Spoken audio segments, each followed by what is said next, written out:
అలా కాదమ్మా ఇలా చేయాలి, ఇలా కాదమ్మా అలా చేయాలి అని చెప్తాం. దాన్ని పాజిటివ్గా తీసుకోవాలి. మరి అతను ఇప్పుడు రియలైజ్ అయినా కూడా మరి ఇంకా అవకాశం లేదు, జీవితంలో అన్నీ కోల్పోయాడు.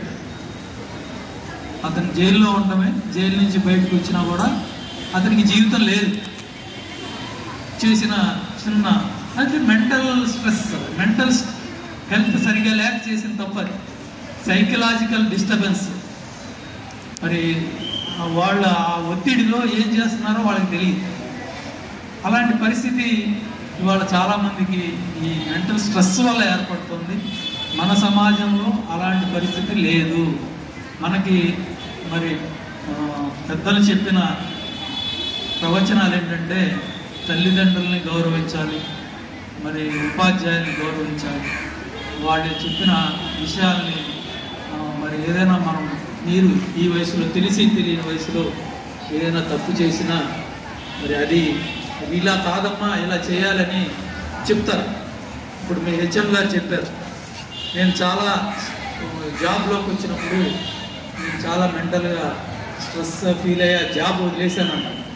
మరి ఆ ఎక్స్పీరియన్సెస్ వల్ల మీకు అలా వెళ్ళకూడదు, అలా చేయకూడదు, అలా చేస్తే ఇబ్బంది పడతారు అనేది మీకు చెప్పేది ఇంటి దగ్గర తల్లిదండ్రులు అవుతే, పాఠశాలలో టీచర్స్.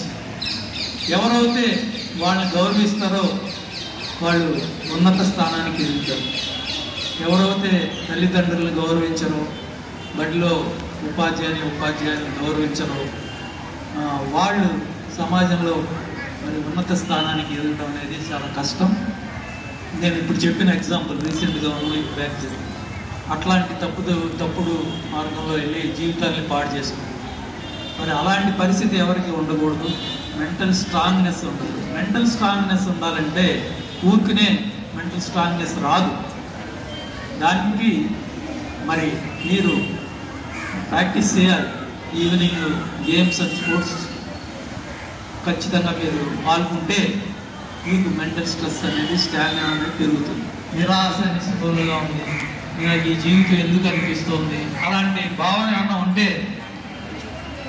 ఇమ్మీడియట్గా మరి వాళ్ళకి తెలియజేయాలి. మరి ఇట్లాంటి అన్నీ ముందుకు తీసుకుని అయితే మీరు జీవితంలో ఉన్నత స్థాయికి ఎదుగుతారు.